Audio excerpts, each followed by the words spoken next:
Okay, Nathan, hear me out. So we're doing James Cameron for the new episode, right? I figured we should watch Avatar. You want to watch Avatar? Yeah. That movie's shit. How? No, it's not. What the fuck are you talking? It's James Cameron's Avatar. I know, James Cameron, he's crazy visual effects, blue people, I fucking get it. What the fuck? You know what, why don't you tell me the main character's name if it's so great? The what? The main character's name? Yeah. Okay. It's the blue girl? I remember the blue girl. Yeah, and the blue man. Uh-huh. Yeah, fucking. That's what I thought. Okay, you know what? I can do the same shit. You know Jurassic Park, right? Yeah. Yeah, it's a good movie. Great movie. Okay, what's the main character's name in that fucking movie? The dinosaur. Oh, the dinosaur! Alright, let's start filming this shit. Alright, fuck. Roll the cameras.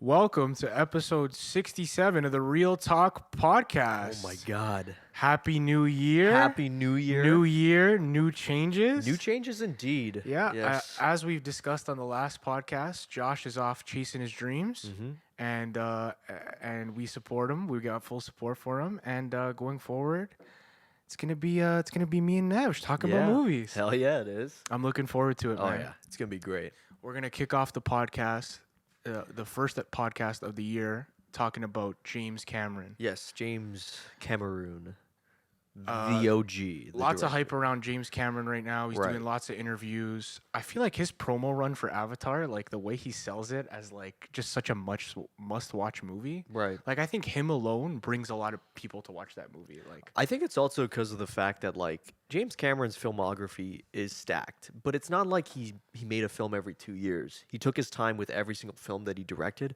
ever since The Terminator came out. he seems to be more interested in innovating technology in film Right. than just pumping out as many films as he can. Yeah. Which I admire, I respect, but I guess it really does take that long. I mean, with Avatar, the first Avatar came out in 2009. Yeah, 2009 was the year that the first Avatar came out. But it's crazy because I remember him talking about the first Avatar since like the 90s. Yeah. That concept of like, I want to build this world. And at the time, he couldn't really achieve that. So he took his time with making that film.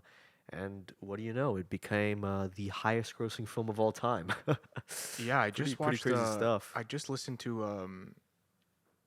a podcast with James Cameron and Guillermo del Toro. Oh, that's awesome. It was very cool. It Holy was a shit. very cool podcast, and it was Guillermo del Toro asking him questions about Avatar, and they Yeah. had been friends for years. So Guillermo del Toro literally says like, "You pitched me the idea for Avatar like in the '90s." Yeah. So he's had it in his head for so Right. long. And another part of that I really liked was he said, he was like, "Yeah, I remember when you told me you wanted to write a simple love story, and then you wrote Titanic." Yeah. So there's nothing simple about any James Cameron movie. He's pushing No. for innovation every time he drops. And it goes to show for the newest film, Avatar. Like, I watched it, and it really does, like, this is the top of the VFX type of work that we've been seeing in films for recently. And it's crazy because it's like how far can you go from here? And, you know, James Cameron's trying to find out how far you can go with it. And from a technical standpoint, it's amazing, you know? So good on him. The sequel is still making money. We just checked. Whole lot of money. As of right now, I think we're filming this early January. It has made $1.4 billion. Hey, that's pretty good. Hell yeah, it is. Woo! Before we dive too much into his discography, Of course. we've been off for a little while. Yeah. Christmas break, New Year break, holiday break, and let's catch up with some news in film, and let's get into our segment, Real News. Oh, shit! First real news of Real 2023. news. Holy crap. Number one, we're gonna start off with the new trailer for for M. Night Shyamalan's Knock at the Cabin. Knock at the Cabin. Okay. Are you excited when you hear about a new M. Night Shyamalan movie? You know, for me, it's like the comeback film for M. Night was Split. Loved Split. I think Split was the one. I didn't care at all for The Guest or whatever that fucking movie was with the old parents. I was like, oh, wow, you know, the twist is basically what the episode of SpongeBob did years ago. It's the same fucking shit. Oh yeah, we don't have a son, and then they just walk. Fuck that movie. I mean, that is a classic SpongeBob. It is a classic. It's better as a SpongeBob film than an M Night film. But with Split, it was like, oh shit, like he did something really different with this Yeah. concept, and the twist I love because you would never expect it to be part of the Unbreakable universe. So then he makes Glass, which is the end of the trilogy of those films, which I was like, okay, you didn't need to make it, but I guess if you had to, then I might actually as didn't well. see Glass. Did you like it? No, it was very disappointing. I felt like Oh, so Split was the peak of that trilogy. Split was, well, I would say Unbreakable was No, a- Unbreakable is really good too. yeah, but Glass fell so flat on its face that I don't see any like interest in it at all because of these characters. Like the way they handled it was, in my opinion, very lazy and rushed. But that's just me. And then the next film M Night did was called Old, which I was like, okay, it's the beach that makes you old. You know, I mean, is that it? So I was watching it. I was like, maybe they'll do some horror elements Yeah, I here know and it- there. And then the twist happens, and it's so fucking stupid. Mm-hmm. It's like really dumb. And the characters and the actors, they act so weird in it. Like their performances, they're not even just bad. They're like uniquely bad, which I don't know if that's what he intended or not. But regardless, M. Night hasn't had the greatest track record. Yeah, when you look at his filmography, I want to say there's more misses than hits. I mean, Stuart Little, good for you. I didn't know he worked on that one. He wrote that film, I think. yeah, he was a writer on that. But like, But he's one of those directors with big name recognition. I find still like yeah. you don't hear his movie name without mentioning that it's a M. Night Shyamalan film. Well, yeah, I think it's because of that reputation he had in his 20s where he like wrote The Sixth Sense and directed it. Yeah, He exactly. then did Unbreakable. It's like these beautifully shot, beautifully told stories, and then everything after that pales in comparison. Yeah. Aside from Split, if I'm going to be honest, like I don't remember too much of his filmography all that much. So with this film, Yeah, okay. Knock yeah, at the Knock at the Cabin. Cabin. So it has an interesting premise. I think it does have an interesting premise. It's Dave Bautista, isn't Yep. it? I want to talk about Dave Bautista a little bit. I grew up with WWE. Okay. I used to love WWE. Dave Yeah. Bautista, one of my favorite wrestlers. Yeah. And it's so cool to see him like doing lots of roles now. Like when he did Guardians of the Galaxy, I was like, oh, that's cool. Yeah. That he's like doing acting. But now I think it's time to say Dave Bautista is a serious actor. Absolutely. We just finished watching Glass Onion Glass a Onion? while ago, Yes. and he was great in that. I found. Yep. He's gonna be in this new M Night movie. I was think it's time to give Dave Bautista his respect. I like him. He's been in so many great, like he was in Blade Runner 2049. He Yes. had an amazing scene with Ryan Gosling in that film. He even did the Army of the Dead with Zack That's Snyder. right. So it's not like he doesn't have a range. He has tons of range, and I feel like he's probably the best WWE turned actor we've seen. Damn, shots at the Rock. Oh, absolutely. Big shots at the Rock. Batista has more range than The Rock any day of the week. And I'll fucking stand by that. Hey, I don't know. put that in your pipe and smoke it. I personally think The Rock is a better actor. I think his choice of movies is absolutely dog shit. Absolutely, yeah. Because when I see The Rock in the right role, and I think the best role I've seen him in is actually a TV show, Ballers. Okay, yeah. I heard about that show. He is great in that, and he plays this character who like suffers from like a pill addiction, and he's trying to Right. hide that, and that's where he kind of really shines and shows his range. Yeah. He doesn't show his range in Jumanji, No. and that's all the fucking movies he does. In all movies like fairness, that. like the directors that Batista's worked with, you get like Denis Villeneuve, you got James Gunn, you got Zack Snyder, you got directors that Right? have a stamp of style in their work that I feel like The Rock needs to find. Like, imagine Yeah. if, I don't know if this will ever happen, but imagine if The Rock worked with like an Darren Aronofsky type of director Mm-hmm. at some point in his career. Then I would be like, okay, I want to see something different from this guy. yeah, I think The Give Rock him just more needs range, and then I'll see if the performance is better. You know, it's The the Rock choice just of needs work. to get more selective with his work. I think. yeah. No, exactly. Yeah. But anyway, I am excited for this. I think the premise is cool, and it's Yeah. one I would definitely check out when it comes out. Same here.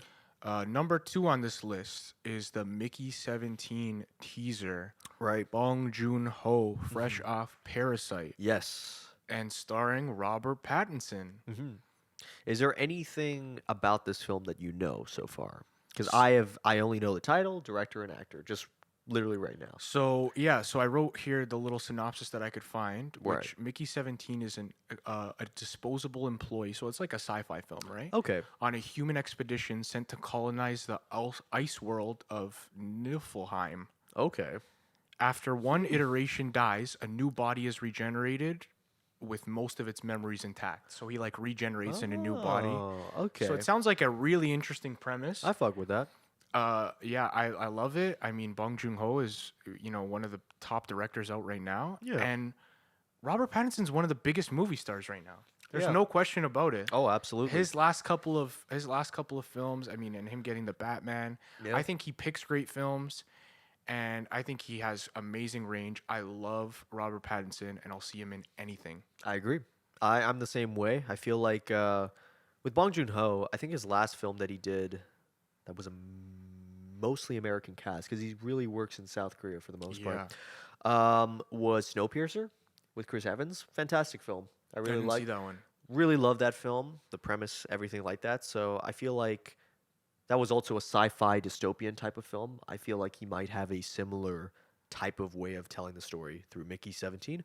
Or who knows, maybe it might be something completely different, Given Pattinson's range, I hope to see something that, stands out from the rest within that genre, So, yeah, 2024. Unfortunately, that's 2024. That's March 2024. But it's something to look forward to. I know, it will come by quick. Mm-hmm. And next, I think I'll do the Christian Bale movie. So, on January 6th, there's a Christian Bale movie going straight to Netflix. It's called The Pale Blue Eyes. That sounds cool. It's set in the 1830s. It's a gothic horror thriller that follows a detective played by Christian Bale who's investigating a gruesome murder. And also has like Edgar Allan Poe as a character in it. Oh, shit. Oh, you know what that gives me vibes of? Christian Bale during the 1800s that has a famous real-life person in the film as well, played by an actor, of course. The Prestige. Oh, yes. Does this not sound like an unconfirmed sequel to The Prestige? Yeah. Even though it's not. It's directed by Scott Cooper, which is a person that Bale has worked with multiple times on films like... what was the one film that he did?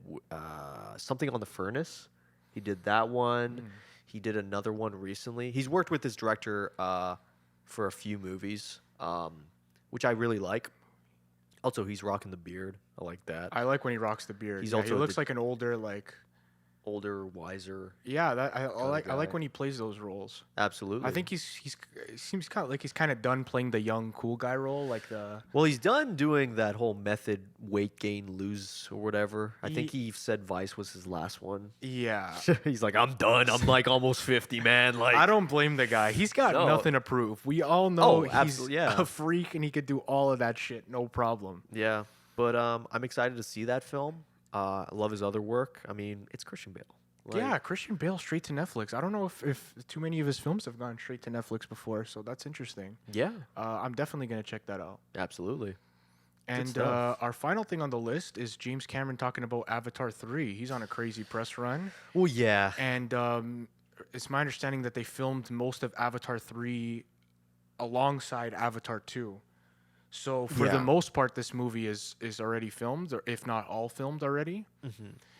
And what he said is that Avatar 3 is going to focus, is going to be like a fire-themed movie. I guess he's going for all the elements. The first one was about like the earth. Water. The first one was earth and then the sequel this one was is water, and now it's going to be fire. Very Last Airbender vibes. And he says that he wants to show the Na'vi from another angle.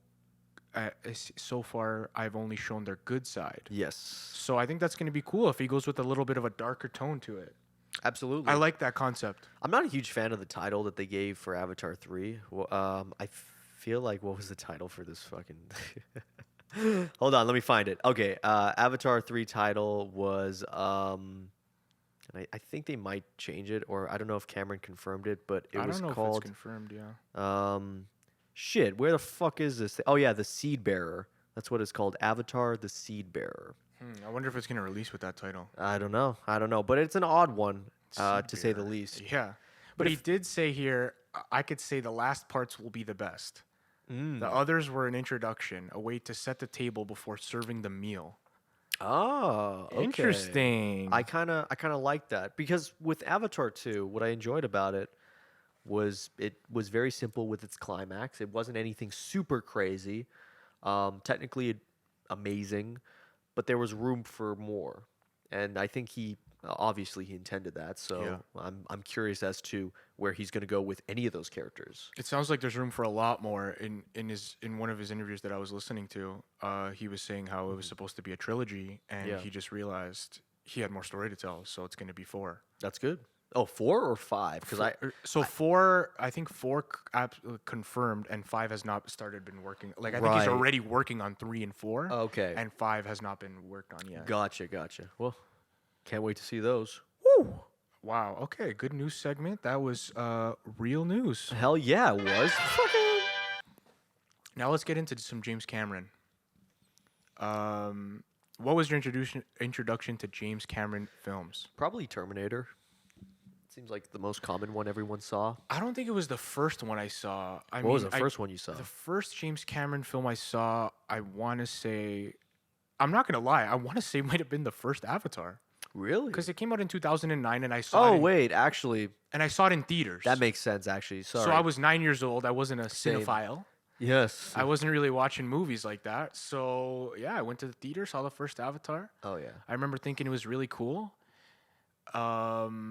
I think that's the first one I seen, and then only later I'd seen Terminator, Terminator 2, Yeah. and I was also a big fan of the Rambo franchise for a while. Yeah, he wrote Which Rambo. I didn't know that he with co-wrote with Stallone. He co-wrote First Blood Part 2, which is my favorite one. That's your favorite Rambo film? It's I think it is. Oh, okay. Yeah, that was the most. This like- one and the one where he's slightly older. I Fourth think that one Rambo? is just called Rambo. Yeah. That one. The was good, titles, too. yeah, I like Yeah. that one. I like the older Rambo. Right.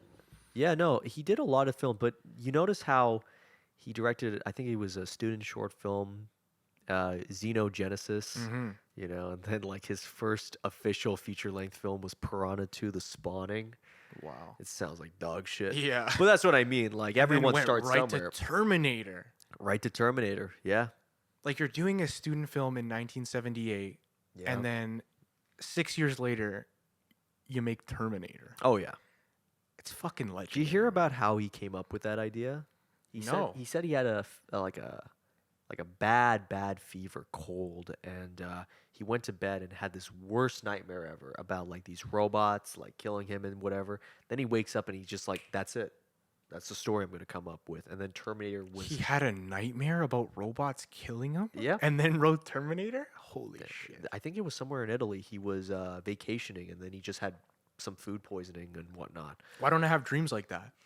Fuck! I wish I had dreams like I wish I Yeah. had $1 billion idea dreams. Yeah, I need, What the fuck? I need dreams that star Arnold Schwarzenegger. Yeah, exactly. What a guy. But yeah, the whole history behind Terminator really does have that like interesting lightning in a bottle type of moment where it's like it was awesome. made at this time. The lines are iconic. Everyone knows what it is. Even Yeah. if you haven't seen the film, you know I'll be back. You'll know like Terminator, like Sarah Connor, John Connor, Kyle Reese. It's like it's one of those sci-fi films that doesn't go into the future. It's all present Yeah. day, which I That's like. what I love about it. And Yeah. then the sequel, Terminator 2. which It's my I mean, favorite James Cameron film. Yeah, I think it's It's- universally accepted as the better Terminator, which is Yeah. crazy because I love one too. Oh yeah, it amped it up, but also amped up the drama too, which really is like an underlying thing about all of his films is that although they're all technically advanced, they're all beautifully shot, they're all taking it to the next level. They also got to look at characters. They also got to look at the story, and I feel like Cameron did that for each film. He didn't just scoff at it and be like, no, we gotta just keep on going. It's like, no, Yeah. you gotta get some breathing room.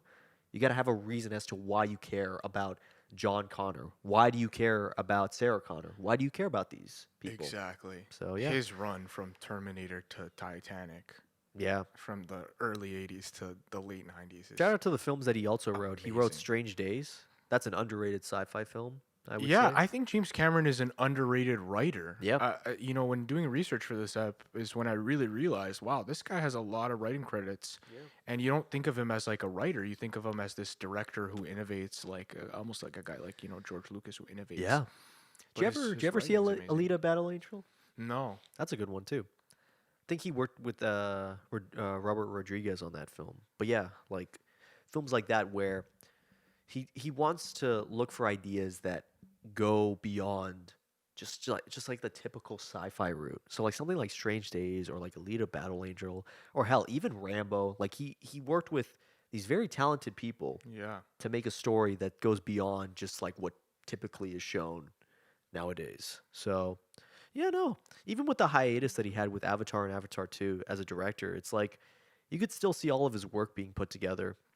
But do you kind of feel like do you want to see 4 or 5 Avatar movies? Part of Is- me Or do you almost wish that his efforts went to, Well, that's- different, like unique IPs, whatever? that's fair. I think the bigger question is like whether or not Cameron would even have that interest in mind in his later Mhm. years. And even if he didn't and people still want him to direct original films, would he just force himself to? I feel like you'd get shittier films that way. Yeah, I mean, he's definitely doing this because he wants, not because Yeah. it was his only choice. Like, No, this is the risky choice. Absolutely. The amount of money he spent on Avatar 2. Yeah. I read that it has to become a top 10 film just to like fucking make any money. Yeah, I think Like, that makes no costs- sense. Like, how do you bet on yourself like that? Like, this film needs to be the top 10 in the top 10 Yeah, it grossing costs, films. costs $460 million. Yeah. It's got to. Well, I think even Cameron. Plus, like, the advertising budget. Massive. This is a worldwide advertising budget. Absolutely, it's fucking huge. But I think Cameron was aware of that, and the studio allowed it because he's like, "Hey, I directed my last 2 films. I directed gross over $2 billion. Yeah. It's not like you can't respect that. It would make more sense if it was like a director that had a ton of flops. Yeah, I Hey, agree. give me $500 million. The studio would be like, get the fuck out of here. Yeah, I guess So- it's like, hey, I'm James fucking Cameron. Yeah. No. And But He has but that like type of we've power. talked about it before. Like when we talk about a guy like Scorsese, like this guy can't even get a fucking movie to come out in theaters these days. And James Yeah. Cameron's like, let me make $1 billion movie every other year. yeah, I think the sad reality is like with Scorsese's work, it's more personal, and I would say I prefer Scorsese's films over Cameron's films. But I think the reason is because This appeals to a broad. I think Avatar obviously Yes. appeals to a more broad audience than Exactly. Irishman. I understand Yes, that. yeah. I for sure understand. yeah, so it's more plausible for Cameron to work on these because every genre that he did as a director, you could tell it's action. That. They're all action. There's always an action scene. There's always like explosions. That's what you watch. Yeah. Whereas someone like James Cameron, Brian De Palma, it's like they're directors who are not known for action. They're not known for grossing $1 billion. They're known in the film community Yeah, because I- everyone knows their work, but it's just Exactly. like general audiences might not know it. Like I think they re-released Avatar, They did. and Yeah. it, It had a- it made like an extra 150 million, both much, eh? domestic and international. Yeah, it's fucking nuts. But that's how big it is. It's still going, and people saying how Avatar is overrated is like I don't understand how it made so much money. It's like, oh, dude, the sequel came out.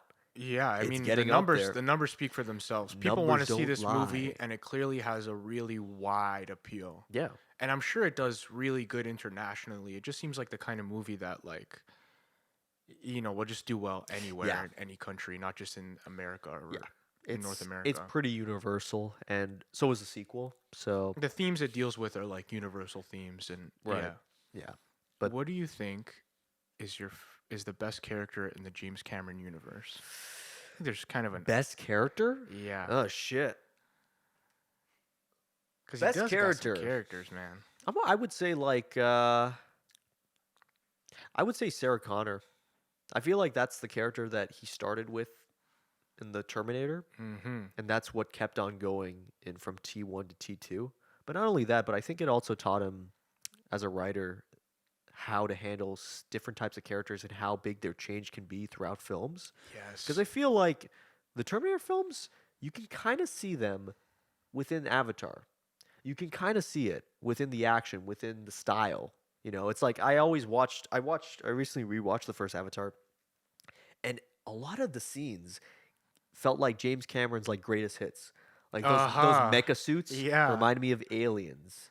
You know, like It's so funny the you say action that. heroine Because is Guillermo like del Toro yeah. said the same thing to him. yeah. And was like, when I watched Avatar 2, it felt like I was watching James Cameron's Well, the greatest hits. climax felt like Titanic. Everything that he's learned from these past movies put into one. Yeah. And it's great. It's really great does that stand out. he's using all these things that he learned along the way. But that's what I mean. Hence why like Avatar feels like all of his styles combined into this movie. And instead of like making a new story, he's just like, no, I'm gonna grow on this now. I'm at that age where I'm just gonna keep on making these films until I find a satisfying conclusion, which is fair. It's not like we can stop him.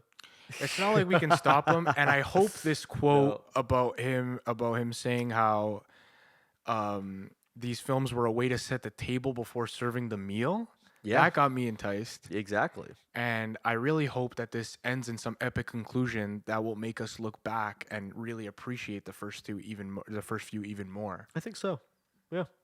Right? I think right now it's up in the air. It's like the sequel trilogy of Star Wars. It started off with like some hope, and if the ending was good, the sequel trilogy might be, universally liked. Yeah. But it all kind of depends on how this arc ends. Absolutely. Do you think that Cameron's Avatar 3 is going to be like a Last Jedi, or do you think it's going to be like let's say a Top Gun Maverick quality? Let's compare the two. Well, I don't think it's going to be like a Last Jedi because that movie, they're switching directors every movie. Yes. And it lacked a singular vision. And James Right. Cameron, if anybody's got a singular vision, it's James fucking Cameron. James Cameron, yeah. This guy's got it. So Fucking for A. that reason, I'm very optimistic about 3. I'll go see all of them. I think this franchise has its place in history for sure. There you go. Fucking A. Let's do a quick top 3 James Cameron films to end this episode off. Oh, yeah. I got mine. Top 3. You got Terminator 2. You get, I'd say the first Terminator. And then I think third place would be, you know what? I'm going True Lies. True Lies. I like that I pick. fuck with that film. True Lies is a good film. Yeah. What about you? I'm going to go Terminator 2, Yep. Judgment Day. I'm going to go Aliens. Okay, yeah. We haven't even talked about Aliens. What a I know. fucking film. Jesus Christ. And I'm going to go, I'm a sucker for Titanic. I'm going Titanic There you go, number man. 3. All I right. love that love story. It's a Yeah. great movie. It's a classic. It's a classic. There yeah. you go. There's the top 3. Well, shit. All right, guys. Thanks for watching this episode of the Real Talk podcast, first ep of 2023. Don't forget to leave a like, comment, and subscribe, and we'll catch you in the next one. Peace out, y'all. Peace.